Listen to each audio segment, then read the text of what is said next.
Hello and welcome back to my channel. If you're new here, my name is Tiffany and I'm an elementary education major in Texas.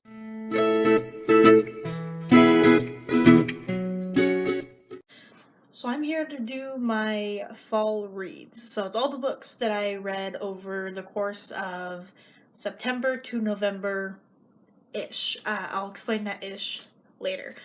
If you saw my summer reads, then you know exactly what's going to happen. If not, I just kind of go over the books. And as I've said before, I'll leave her name down here and also leave it down below in the description box. But I use trackers from Mrs. Call's Campers, and it just kind of motivates me to read. It motivated me over the summer. It kind of didn't help with the motivation while I'm so busy with school and work and everything else. So, yeah, but I still love them. I still use them. Yeah, so I don't have as many books that I did in the summertime. Obviously, like I said, I'm busy with school, I'm busy with work. I was just not motivated to read. I could not make the time, basically.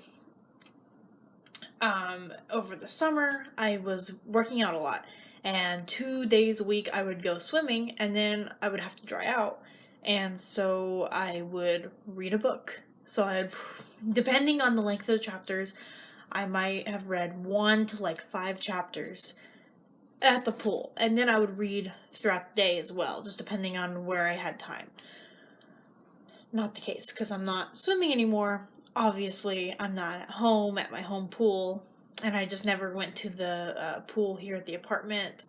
Don't know if it's still open or not, but whatever. I'm about to go home anyway, and it's cold now, and no. I have my list right here, and I'm going to be telling you how many days it took me, how many pages the book has, and how many chapters the book has, and then just a little review of the book. I'll let you know if I'm putting it in my classroom library, and I think I literally have like 1 book to add to my classroom library. Obviously, I'm 21, so I don't typically read a lot of books that 4th graders would read. So it's not surprising that I only have 1 book I can add to my classroom library. If you hear any noises, apologize. My window's open because I don't feel like using my AC. It hasn't been the greatest to me lately, and it also hasn't been the greatest to my wallet. So I just have my window open because it's nice and cool outside. When I made my last video, I made it intentionally not at the end of August. So the way I classify the seasons, I know people do it differently. For me, June to August is summer, and then September to November is fall. But I was moving in August, and I wanted to have the books physically to show on camera, and I did not want to have a bunch of books that I've already read with me here. I didn't want to move them all. So I just decided in August to film the video early. So there was 1 book that I read in August just because I had 8 days left in August. And I timed it out perfectly to where I would end on the last day of August. So that book is Slob by Ellen Potter. This is a book I probably bought at like a book fair and then never touched. So now I touched it. It took me 8 days to read, like I said. It was 199 pages and 17 chapters. Was not a huge fan of this book. It was really hard to get through. I thought it had a totally different premise than it did. I may have just been thinking of another book. I'm not sure. But yeah, I could potentially put this in the classroom library, but I'm not sure. I'd have to go through it again and just make sure that there's nothing in there that I don't want to expose little elementary school students to. But yeah, I don't really have much to say. Like I said, it was really hard to get through. It was really just kind of like forcing myself to get through it. It was an okay book. It just didn't really keep my interest. Alright, and now we get into September. And Dork Diaries by Rachel Renee Russell was the first book I read. This is the book that is definitely going in my classroom library. I've had this, I think, since like 6th grade. I love this book. I love this series. I want the whole series. If you've never read Dork Diaries, I would classify it as like a Diary of a Wimpy Kid marketed towards like girls. It's got the same kind of feel where someone's writing in their diary about their life at school and things like that. So not saying that boys can't read this or girls can't read Diary of a Wimpy Kid. It's just marketed more towards girls. That makes sense. But this is a great series and I love it. I think I've really only read this one. I may have checked out a couple from the library when I was a kid, but I can only remember reading this one. It's pretty thick for a book, too. I think might be thicker than Diary of a Wimpy Kid books. Can't remember. I think all the ones that I have are, like, hardcover. So, obviously, hardcover feels a lot different than paperback. I want to say this is the first book in the series, but I'm not sure. It just seems like the first book. Just the way everything is. But because I don't see, like how Diary of a Wimpy Kid has like, oh, check out these other titles now. So I don't know. It took me 12 days to finish, and it was 282 pages long and had 36 chapters. This doesn't have real chapters. I had to actually go through and count because it's diary, so it has the date, and so I just had to count whenever the date changed, and it changed 36 times. So that's why I classify it as chapters. Yeah, I mean, it's a pretty good book. I'm supposed to be giving summaries of these, but I forgot about the last one. Can I remember what the last one was? No. Basically, it's about a girl named Nikki, and she's, like, starting at a new school, I think for 8th grade, I want to say. I know she starts at a new school, and, she's just dealing with bullies and best friends and things that middle schoolers go through. So, yeah, I like it. It's a good book. Slob, it was just, this kid, Owen, and he's the fattest kid in school, but he's also really smart, and he can invent things, and he invents a way to figure out who is stealing his Oreos. Pretty much is the thing, which is why there's an Oreo on the cover. Alright, the next book I read in September was The Fault in Our Stars by John Green. This is a widely popular book. I read this in 7th grade for my, I was in like pre-AP English all up until 11th grade when I moved to AP, and so pre-AP and AP students had reading lists. They had to read over summer. They had to choose one book, and then they would do a project on it when they got back to school that following school year. So this is the book I chose for my 7th grade reading project, and I really liked it.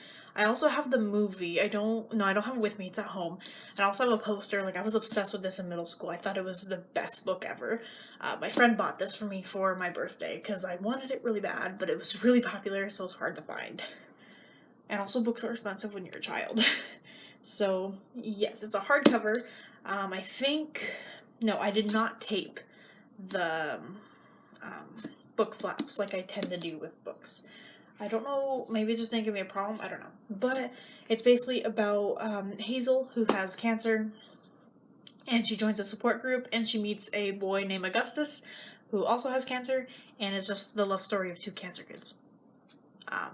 Or he had cancer. So, that's what it is. I'm sure plenty of you have heard about it, which one I didn't go too in depth, but it's a good book. I like it. Obviously, won't be putting it, considering I read it in 7th grade, won't be putting it in my elementary school classroom library. It's a little mature and it's really big.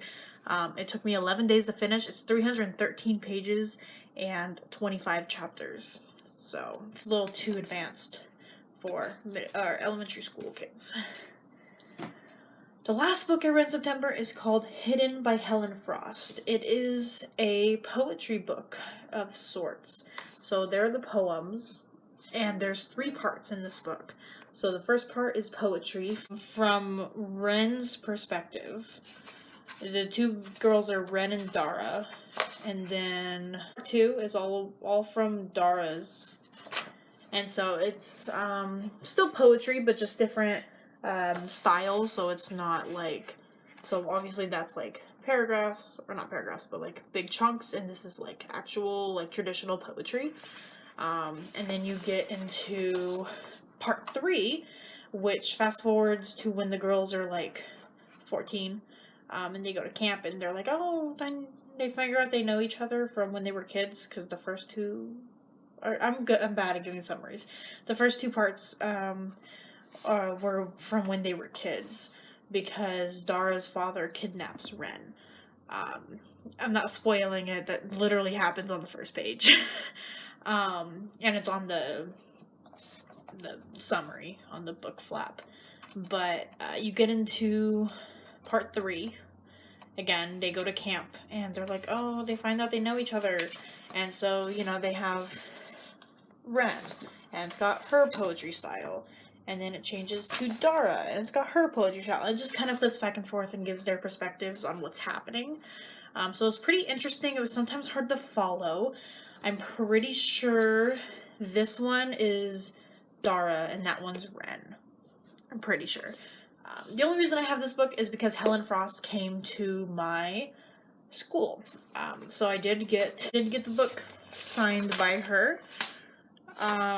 This was May 2013, and I still have my pass from when I did it. I think this was, pretty sure this is, yeah, I want to say, honestly, I'm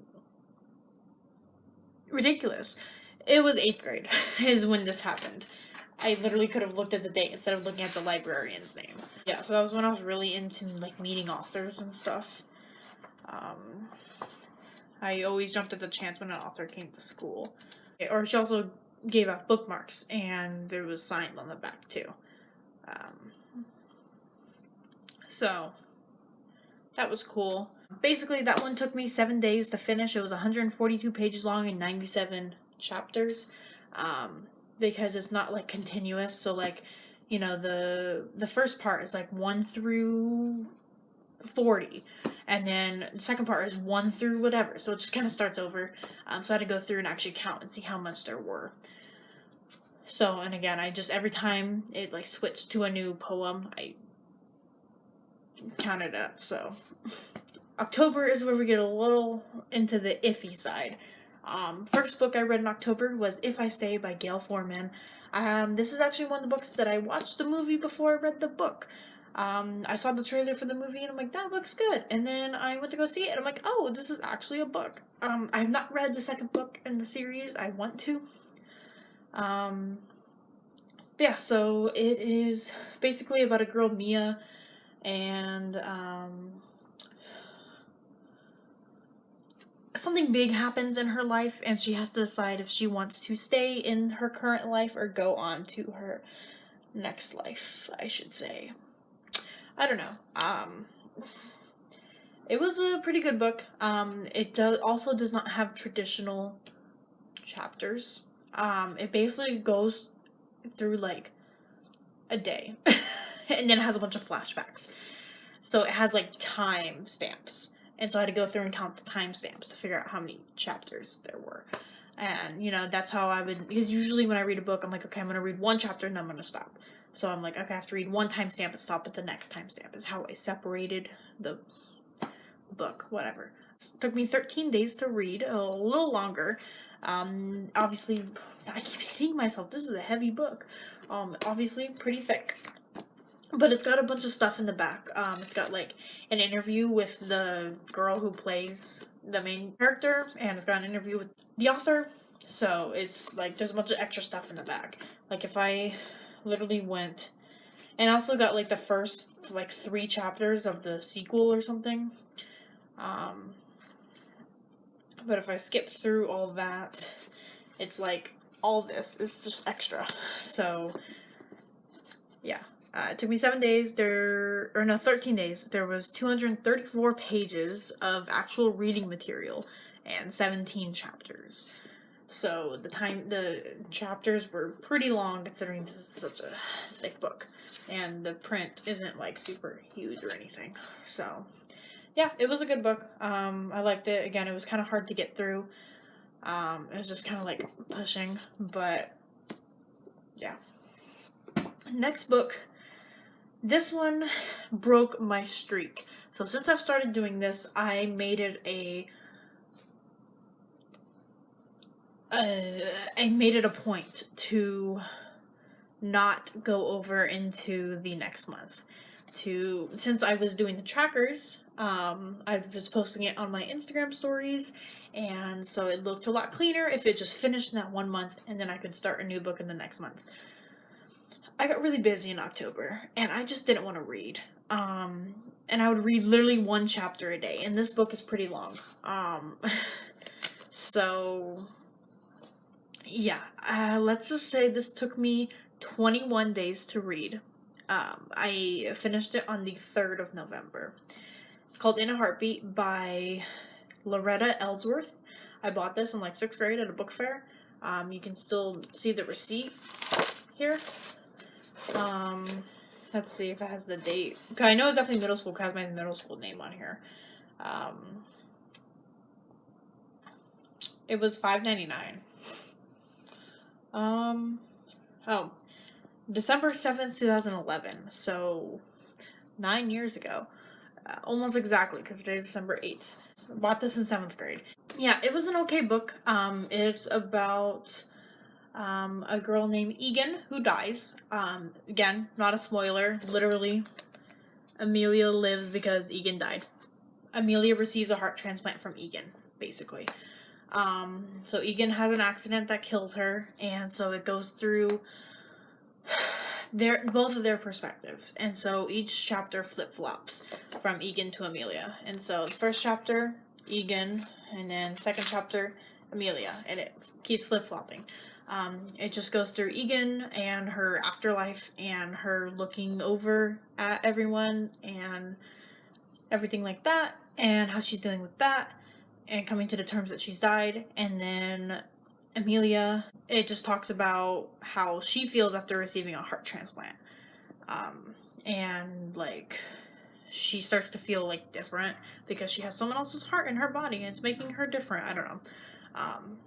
I don't know if that's a real like theory or not that happens with transplant patients, but that's what happens in this book.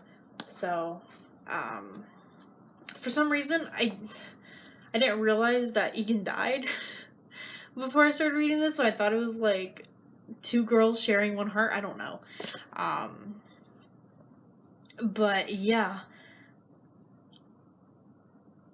I don't know if I said how long it was, so 21 days, 212 pages, and 37 chapters. So, yeah, I couldn't just read this one chapter a day and get it done. So yeah, it was really hard to get into. There were some parts where it was like just dragging. I'm like, okay, finish this chapter, put it away for the day. Like, I don't want to touch it anymore. So, definitely why it led me into November. Yeah, I don't have much else to say about that. And then the final book was my book of November. The only book I read in November, if you don't count the book that trailed over from October. This is Notes from an Accidental Band Geek. I'm pretty sure that I bought this in 6th grade as, again, like The Fault in Our Stars, one of those summer reading books. I want to say it was either 6th or 8th grade. But I used to be in band. So that's why I'm thinking 6th grade. I was in band in 6th grade, and, like, my mind would connect me to this book. But it could have been 8th grade. It's by Erin Dion, and she makes a lot of other young adult books, and I love her writing style and everything, and love her. She's great, for middle school. I just don't think I'd put this in my classroom simply because of how thick it is. So, but I mean, I might consider it. I don't know. But this took me 28 days to read. I finished it on the 1st of December. It was 280 pages long and 42 chapters. So basically, it's about a girl named Elsie. And she joins marching band because she missed a summer opportunity because she plays the French horn. I'm all over the place. So it's about Elsie. She plays the French horn, and her father and her grandfather are like in orchestras and are like the best players in the area. and she wants to be just like them. So she missed a summer opportunity to get playing in a band on her resume for this like this group she wants to join that's like super prestigious in her area. And so her only choice is to join marching band so she has something on her resume. So she joins marching band, and yeah, so it just goes through her as a freshman in high school and also brand new to marching band and having to switch over to a new instrument that is more marching friendly. And yeah, so it's a really good book. I like it a lot. I've read it a couple times. That is all the books I have read since I last checked in. 7 books compared to 12 books. But to be fair, 4 of those books took me, an average of 3 days to read. So, is that cheating? Kind of. If we took out those 4 books, that would leave me with like 8, or adding 1 in, that's 9. So not too bad considering. So I didn't really drop too much from last month if you take out the fact that 5 of those books I read only took me 3 days because they were so short. So yeah, but I've already started reading my first official book for December. It is a biography, so it's a little different than I would usually read, and I'm pretty sure the next book will also be a biography. Depends how long the current book takes me, because I am getting a new biography book sometime this month. I'm hoping it ships out soon, but yeah, so if not, then I'll read another biography in January. So I will check back in March once I have read all my books for the winter, and I'll do my winter reads. So if you guys like these kind of videos, go ahead and give it a like and leave a comment down below so I know that you want me to keep making more of these. And in your comment, let me know, have you read any of these books? Do you like any of these books? Do you recommend any books for me to read? Given that now you kind of have a feel of what kind of books I like. Also, subscribe if you want to see more of my videos. I do a whole slew of videos. I do vlogs about me being a college student, and student teaching vlogs are coming up. So about to get into the real nitty-gritty of teaching. I do book hauls from my classroom library, and then I do these kind of videos. And also hit that notification bell so you're notified every single time I update, and I will see you in the next video.